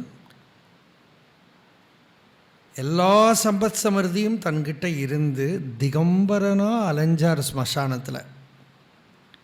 யார் யாருக்கு எது எது வேணுமோ அதையெல்லாம் அவளுக்கு கொடுத்துட்டு தான் திகம்பரனாக அலைஞ்சான் காட்டில். அதனால் மனசை எதிலையும் வைக்கப்படாது, எதையும் பார்த்து ஆசைப்படக்கூடாது. இது பகவான் அடியாறுகளில் நிறைய பேர் கூட சொல்லும். கணேசண்ணாவோட அம்மா நாகலட்சுமி அம்மா, அவள் நல்ல அனுபவம் நிறைஞ்சவளாக இருந்திருக்கவா. சுந்தரண்ணாவோடலாம் அம்மா டிஎன் வெங்கட்ராமன் அவர் மனைவி நாகலட்சுமி அம்மா. கனகம்மாவே என்கிட்ட சொல்லுங்க, அந்த அம்மா ஒரு ஞான நிஷ்டையாக இருந்தாங்க. அந்த அம்மா ஒரு யாரோ நிறைய பேர் வருவாளே ஆசிரமத்துக்கு, வரவா யாரோ ஒரு நல்ல புடவை கட்டின்னு வந்துடுதா. அப்போ ஸ்திரீகளுக்கு இருக்கிற சகஜ சுபாவம், ரொம்ப நன்னா இருக்கே அப்படின்னு, அவ்வளோதான். அவனும் வேறு ஒன்றும் சொல்ல, ரொம்ப நன்னா இருக்கே அப்படின்னு. இவா அது போனது என்ன பண்ணா, அது ஒரு 2 செட்டு வாங்கி ஒரு லெட்டரை வச்சு நாகலட்சுமி அம்மாளுக்குன்னு அனுப்பிட்டான். அது பகவான்கிட்ட என்ன வந்தாலும் அங்கே வரும். பகவான் அதெல்லாம் பார்த்துட்டு, பகவான் வாட்ட டைரெக்டாக சொல்கிற மாதிரி சொல்லாது, ஒரு மாதிரி இன்டைரக்டாக இங்கே நிறைய பேர் வருவா, அவள்லாம் பல விதத்துலேயும் எல்லாம் வருவா, எதை பார்த்தும் ஆசைப்படக்கூடாது, எதை பார்த்தும் ஆசைப்படக்கூடாது அப்படின்னு. இதுதான் ஒரு ஒரு ஒரு வார்னிங் மாதிரி சொல்கிறோம். அதனால் இந்த ஆசைங்கிறது இருக்கே, ஸ்வஸ்தமாக இருக்கிற ஸ்வரூபஸ்திதிக்கு பிரதிபந்தமாகிடுறது. ஏதோ ஒரு குறை இல்லையா? ஞானத்துக்கு பல பிரக்கிரியைகள் இருக்குது. ஒரு சிம்பிளான பிரக்கிரியை ஸ்ருதி சொல்கிறது, எல்லா ஆசையும் விட்டுவிட்டேன் இப்போவே ஃப்ரீ ஆகிடுவேன். யதா சர்வே பிரமுச்சந்தே காமாயேஸ்ய ஹிருதிஸ்ரிதாக அதமர்த்தியோ அமிர்தோ பவதி அத்திர பிரம்ம சமஷ்ணுதே.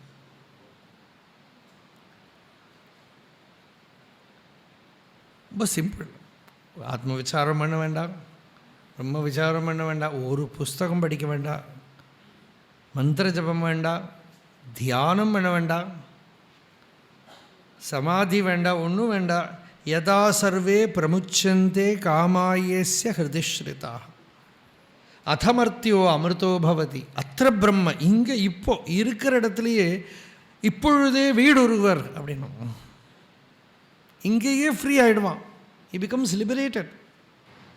ஒரு டிசையர் இல்லைன்னா, தியானம் டிசையர் இல்லை, யோகம் டிசையர் இல்லை, சமாதி டிசையர் இல்லை, உலக விஷயங்கள்லேயும் எதுலேயும் மனசு ஈடுபடலைன்னா பேசாமல் இருந்தால் அவன் முக்த புருஷன்தான். ஆனால் ஆத்மாவோட ஸ்வபாவம் இயல்பு தானே முக்தி.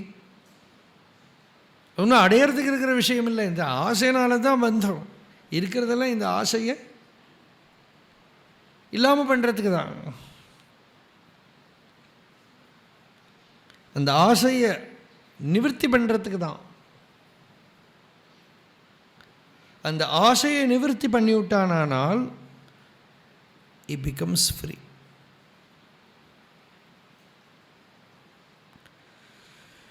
சுதந்திரமாயிடுவோம். இந்த பாட்டை நீங்கள் இப்படி எடுத்துங்க. ஒரு பக்தனை பார்த்து பகவான் சொல்கிறார், நீ வாஸ்தவான பக்தன் தானா எனக்கு டவுட் இருக்கு. ஈஸ்வரனுக்கு அடிமைன்னு சொல்கிறேன்,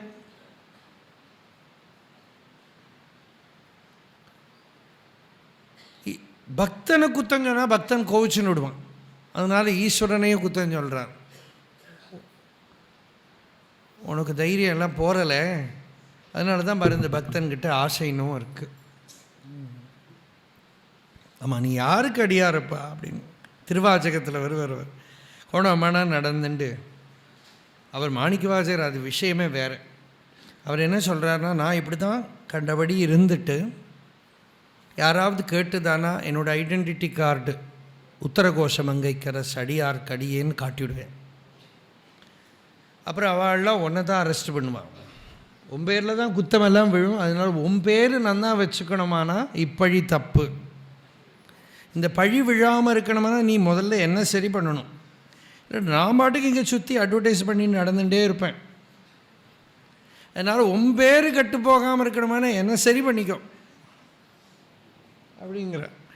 அதனால் இது இன்னொரு ரிவர்ஸாக பார்க்குற போது இந்த பக்தனை சொல்லாமல், அப்போ பக்தனுக்கு லட்சணமே என்ன? உள்ள ஆசையே இல்லாமல் இருக்கிற பக்தனை பார்த்தா ஈஸ்வரன் பின்னால் நடப்பணும். அந்த பக்தனோட பின்னால் நிரபேக்ஷம் முனிம் சாந்தம் நிர்வைரம் சமதர்சனம் அனுவ்ரஜாமி அகம் நித்தியம் பூயேயேதி அங்கிரேணுபிஹி. பாகவதத்தில் பகவான் சொல்கிறார், நிரபேக்ஷம் டிசைர்லெஸ், சாந்தம் பீஸ்ஃபுல், நிர்வைரம் ஒரு ஆள்கிட்ட ஹேட்ரட் அவர்ஷன் கிடையாது, வெறுப்பு கிடையாது, நிர்வைரம் சமதர்சனம் எல்லா சமதர்ஷித்துவம். அப்படி ஒரு முனி இருக்கானால் அவன் போகிற இடத்துல பின்னால் நான் நடந்துட்டுருப்பேங்கிறான் கிருஷ்ணன். எதுக்குன்னா அவன் பாதம் பட்ட மண்ணை என் மேலே பட்டு என்ன சுத்தம் பண்ணிக்கிறதுக்காக. பூயேயேதி அங்கிரேணுபிஹி அப்படின்னு. அதனால் அந்த பகவானோட பக்தங்கிறதுக்கு லட்சணம் என்ன? எந்த விஷயத்திலையும் மனசு ஆசைப்படலை. யத்யத் பவ்யம் பவது பகவன் பூர்வ கர்மானுரூபம். எனக்கு என்னென்ன நடக்கணுமோ எல்லாம் பூர்வ கர்மாவால் என்ன நடக்கணுமோ நடந்துட்டுப்படும். நான் ஒன்றும் கேட்க மாட்டேன் விட்டேன். மனசில் ஏதாவது ஆசை துக்கம் வரத்தை நீங்கள் கவனித்தா தெரியும். துக்கத்துக்கு காரணம் என்னென்னா ஏதோ ஒரு ஆசை இருக்குது. துக்கம் வராமல் இருக்கணுங்கிற ஆசையாவது இருக்கும். அதனால் சம்டைம்ஸ் நீங்கள் பாருங்க, ரொம்ப துக்கம் வந்துட்டு போட்டு வேணும். எல்லோரும் தான் துக்கிக்கிறோம், நம்ம துக்கிக்கப்படாதா? துக்கிச்சுக்கணும். அந்த துக்கத்தை ஒன்று அக்செப்ட் பண்ணின்னு பாருங்க. சம்டைம்ஸ் என்னென்னா இந்த அக்செப்ட் பண்ணிக்காததுனால தான், கான்ஃப்ளிக்ட்னால தான் கஷ்டம். அக்செப்ட் பண்ணின்னா துக்கத்தை ஏற்றுன்னு விடுவோம். துக்கம் எத்யத் அனுப்பிராப்தம் தபோரூபேண பாவயேத். துக்கம் என்னென்ன வருதோ அதெல்லாம் தபஸாக எடுத்துக்கோங்கிறோம். நம்மளா கஷ்டப்பட்டுலாம் துக்கம் இல்லையா? கிரி பிரதட்சணம் பாருங்களேன், ஒருத்தருக்கு பிரதட்சணம் போகிறோம் அப்படின்னு போவோம். அப்புறம் முள்ள அடியண்ணாமலை தாண்டப்புறம் இப்படி நடந்து இந்த காலை பிடிச்சுண்டு இங்கே ஒரு பாதி வரத்துக்குள்ள ஆட்டோவில் போகலாமா? டவுனில் வந்தால் பூரா நடக்கணுமா இல்லை ஆட்டோவில் போகலாமா? மீதி நாளைக்கு நடக்கிறோம் டவுன்லேருந்து இந்த பக்கத்துக்கு. என்னெல்லாம் எப்படி இது இல்லையா?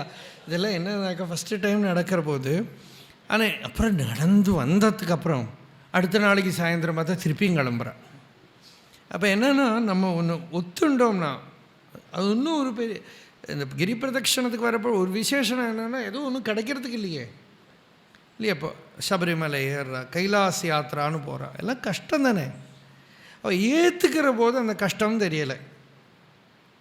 கஷ்டப்பட்டுன்னு போகிறா, கொஞ்சம் கஷ்டப்படுறதுக்குன்னே போகிறா. அப்படியே கைலாசத்தில் போய் அப்படி ஹெலிகாப்டரில் போய் இறங்கி பார்த்துட்டு வந்தால் ஒன்றும் ரசம் இல்லை. அப்படி கஷ்டப்பட்டு போய் அங்கே போயிட்டு பார்த்துட்டு வர்றது. அப்போ அது ஏற்றுக்கிற போது கஷ்டம் தெரியலை. அதே மாதிரி வாழ்க்கையில் வர அனுபவங்களையும் ஒன்றும் பண்ண முடியாட்டா என்ன பண்ணுறது? ஏற்றுக்க வேண்டியது தான். அதை முழுங்க வேண்டியது தான், டைஜஸ்ட் பண்ண வேண்டியது தான். அந்த டைஜஸ்ட் பண்ணுறது தான் அத்வைத்தம்னு பேர். அப்படின்னா அது துவைத்தமாகவே தெரியப்படாது, அந்நியமாகவே தெரியப்படாது. அந்நியமாக தெரியாமல் ஆகிடுத்தானா அங்கே நிவர்த்தமாயிடும்.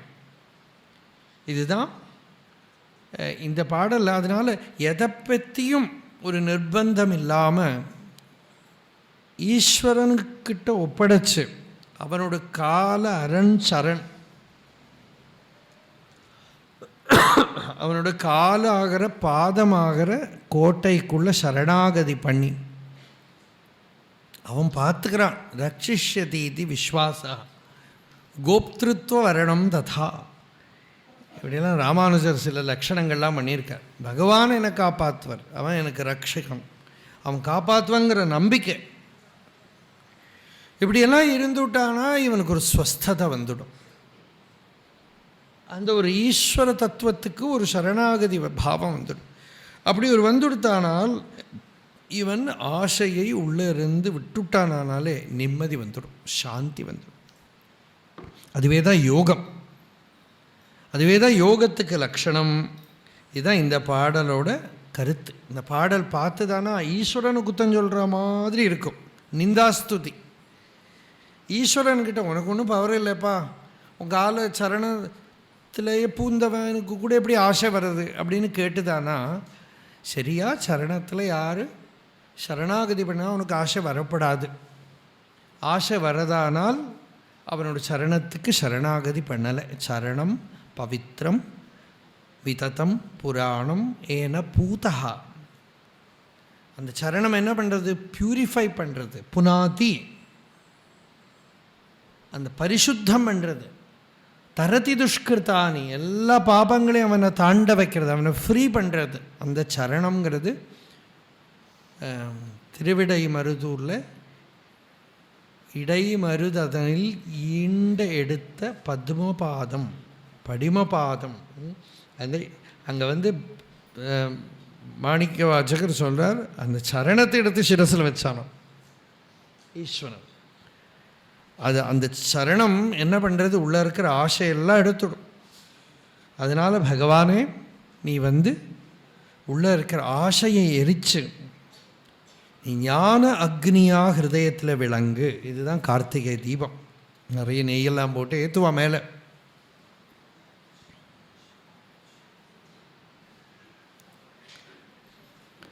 நிறைய நெய்யெல்லாம் போட்டு மீன் பிடிக்கிறவா மலையில் போய் அண்ணாமலையாருக்கு நெருப்பு வைப்பான்,